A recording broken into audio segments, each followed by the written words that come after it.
nakita nyo? Bakit? Tuloy pa rin ang papipiting namin dito. Nakita nyo? Ganyan katatag ng mga ano dito. Mga samahan ng batas. O, ito, ayan. Ayan ang mga batasan. O. Tingnan mo, mapalo magpiting ang kuya. Tingnan mo. Kuhanin mo yung huli O, natin. nagpipita na ito. O, Yung huli sa timba, kuhanin mo. ayan o, nakita mo kami? O. O. Ang timba, gusto mapatunay. O. Ayan na, uli. O. Nakita mo? Kaya ayaw mayaw. O, dito kahit na nagpipita na dito. O. Ayan. Ha? Nakita mo? Ah, laki. O. Laki niyan. Uli na kuya yan. O, tiyara, umuli niyan ha. Wala tinabi.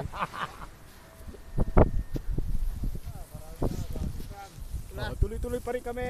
Tingnan mo. Ganyan kasaya. Tingnan ko Domeng, napapayo ng karton. O, nakita nyo? O, ayan. O, diba ko Domeng? Taya natin. O. O. Yeah, ganyan kami rito. Buhay namin magpipiting. Masarap. O. Sabi mo? Hindi makauwi dahil walang Hindi huli. makauwi. Tuloy kami.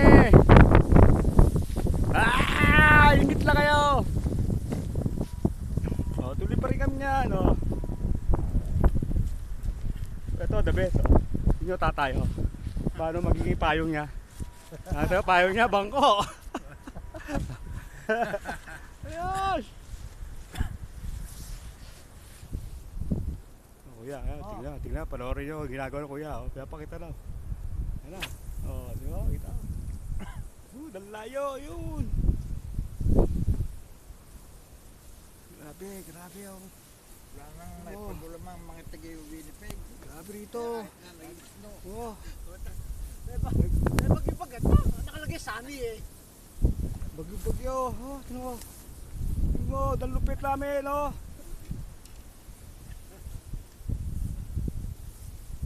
Di pa nakakahuli yung bagong red niya. Pagka nakahuli na eh.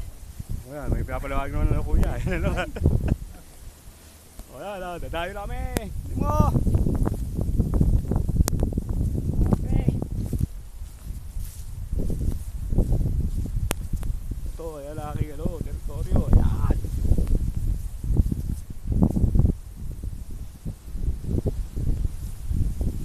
Bye-bye, bye-bye, bye-bye.